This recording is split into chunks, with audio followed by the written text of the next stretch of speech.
بهترین فرزند آدم، زیباترین فرزند آدم، اولین روحی که روزی میثاق خدا گفت من پروردگار شما نیستم، گفت بله پروردگار مانی، حضرت محمد مصطفی صلی الله علیه و سلم. خدا گفت حبیب محمد صلی الله علیه و سلم میخوای که تمام کوههای مکه و مدینه رو طلا کنم، میخوای که همین زمین همشه برای تو طلا کنم. حضرت نخواستن، گفت نه، گفت چیزی که باشه در آخرت برای امتام ته.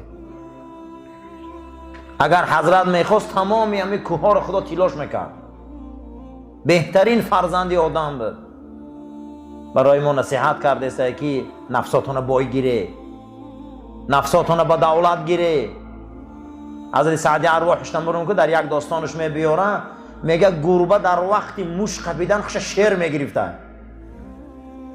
همین گربه همین وقتی موش که سر میکرده رنگ پلنگ میجهیده. همین گربه هم که باشه رنگ پلنگ تا نشانته. همین گربه را بینه پیشه که بینه در وقت زور آمدن چشمای سگ کوفته میگیره. همین که میده حکم باشه. هیچ مال پس نبیای دنیا. زیرا که ایمان این جوهری درون است. محبت رسول اکرم این جوهری درون است. جوهری درون در یک پله ترازو مانند ایمان، تمامی سیاره را در این پناش مانند ایمان همش بلند است. برای که ایمان به آخرت می روند.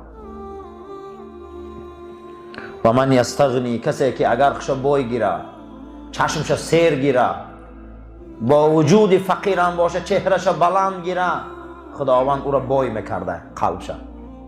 پروردگار در داخلش یک نیروی میدادن که رنگ بای بچه ها زندگی میکرده. و من یتصبر، کسی اگر صبر کنه، در فقیری صبر کنه، در مصیبت صبر کنه. رسول اکرم گفتن رمضان ماه صبر، مکافات صبر جنت الفردوس است. قرآن حکایت میکنه جنت الفردوس.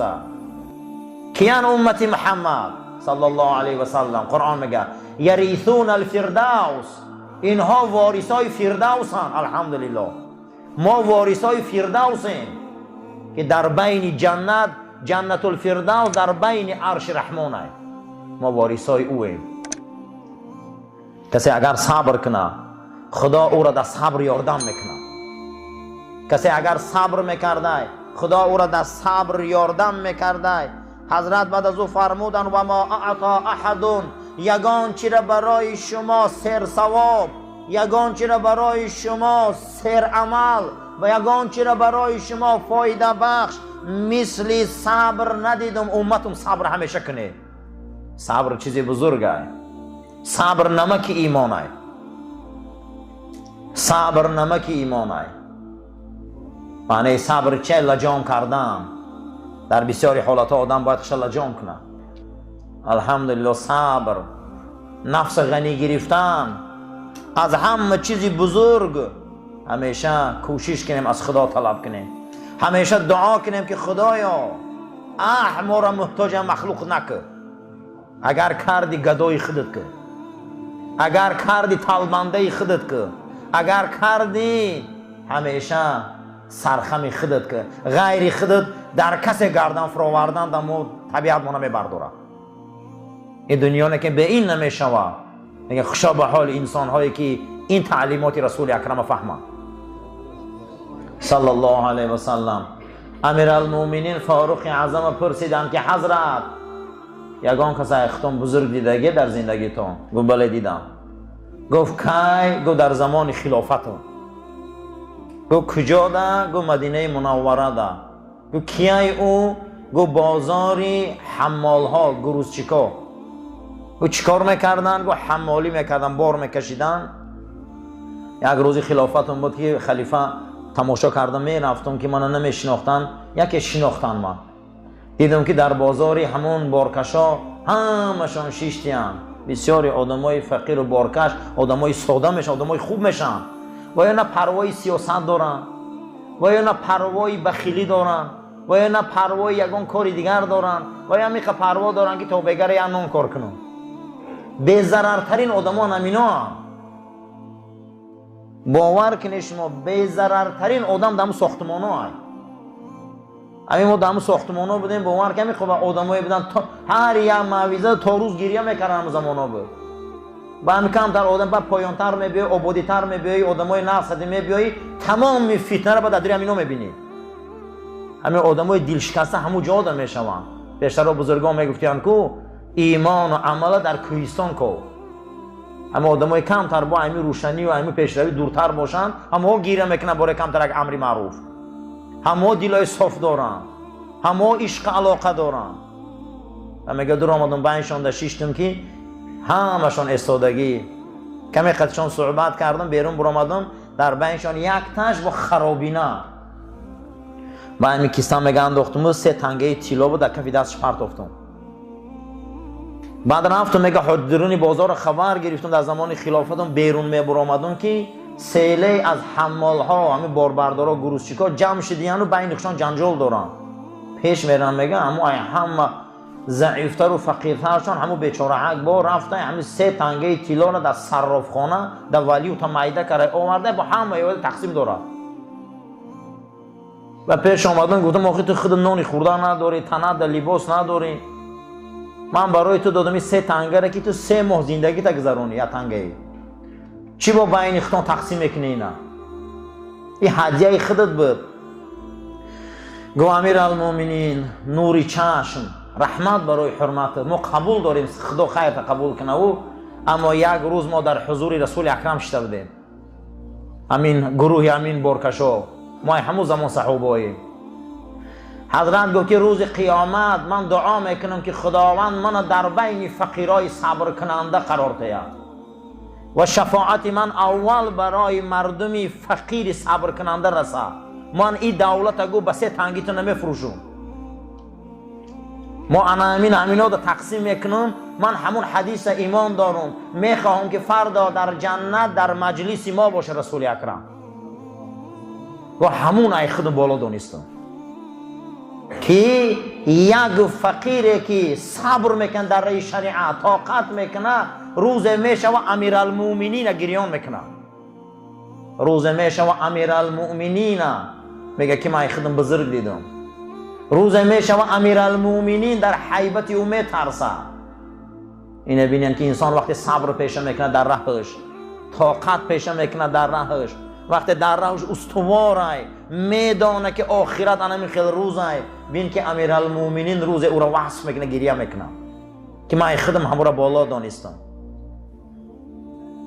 روز حاتمی تای 1000 شتر میکشه برای بزرگای عرب که احسان خره مردم خیر و فاتحه خوانند. بعد از اون میگه بیرون برآمدم به صحرا رفتم، خارکنی را دیدم که دستاش در درون خون ای خارها و خار جمع میکنه و خار در بازاری یمن آورده، یک روایت یا در بازاری لخم آورده میفروشه عراق.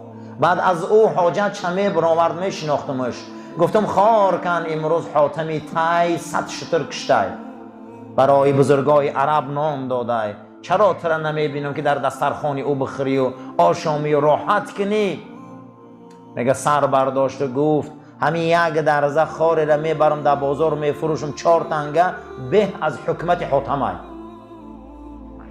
حاتم میگه از فرامدم و یک عمر همین گونه جوان مرد به همت شیخون بالا دانستم که خارکنیش ای حاتم بالا میدونه. ابو سعید خدری صحابه رسول اکرم صلی الله علیه و سلم فرمودند که مردمان از مدینه منوره آمدن از پیغمبر خدا حاجت پرسیدن، حضرت دادشانه. بعد از او با آمدن حضرت دادشانه، بعد از او با آمدن حضرت دادشانه، پیش پیغمبر دیگه هیچ چیز نمون.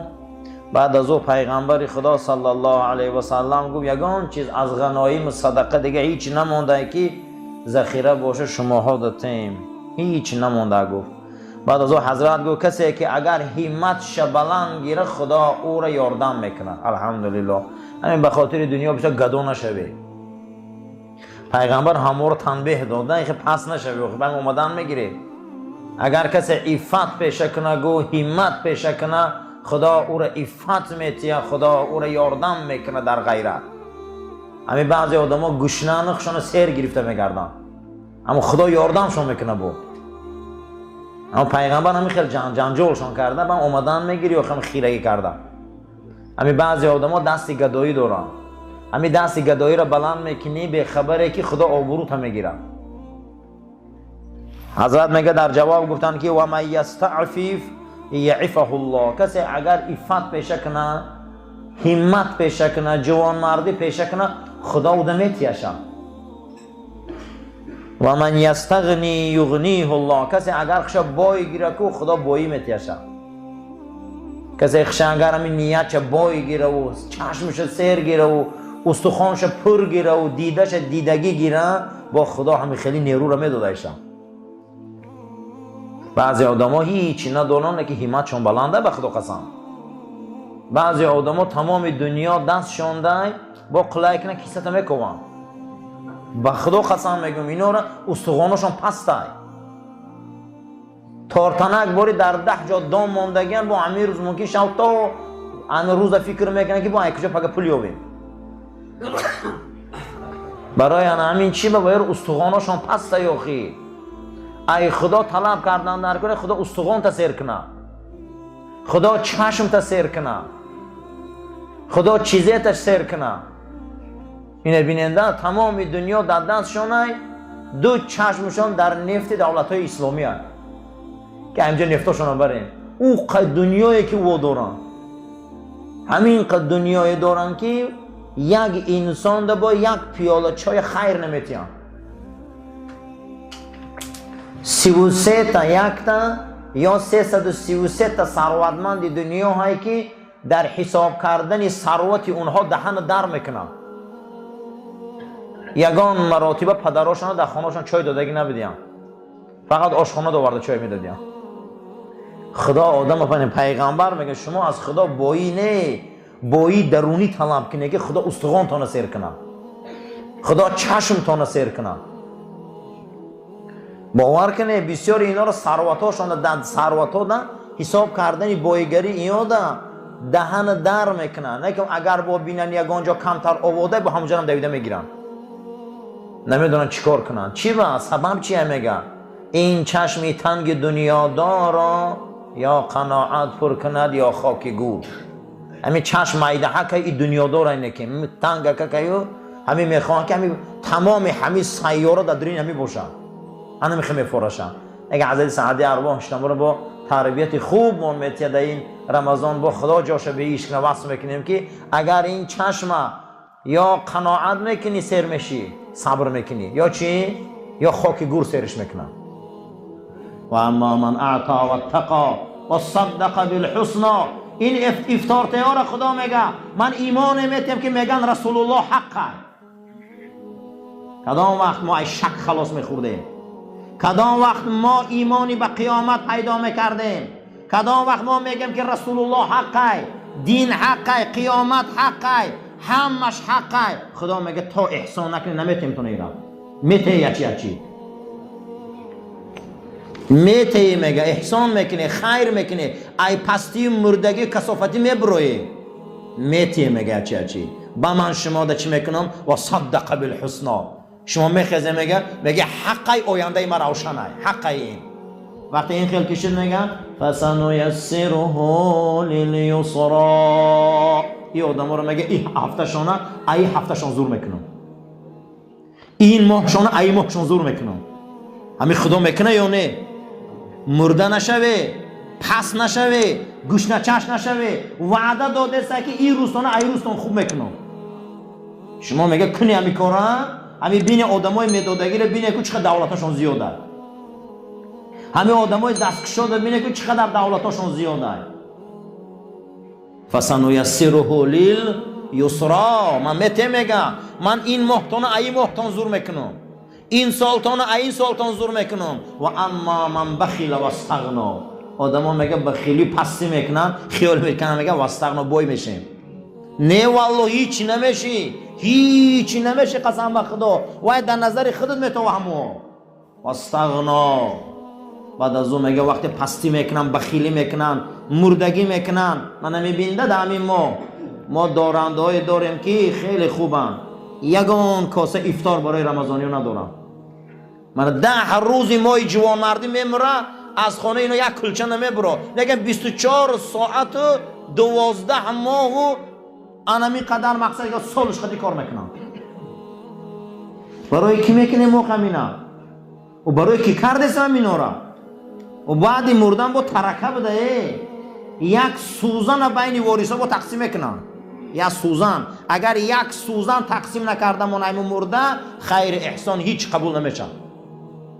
و اما من بخیل و استغنا، اینا میگه بخیلی مردگی میکنن، خیال میکنن ما بای میشیم. میگه و کذب بالحسنا، من میگه بر رهاشون میکنن میگن دروغ ای ثواب. دیدی ریشش ای کجا بوده؟ باور نمیکنه قیامت ده، باور نمیکنه میگه رسولی من ده، باور نمیکنه ریشش ای چای بخیلی پستی.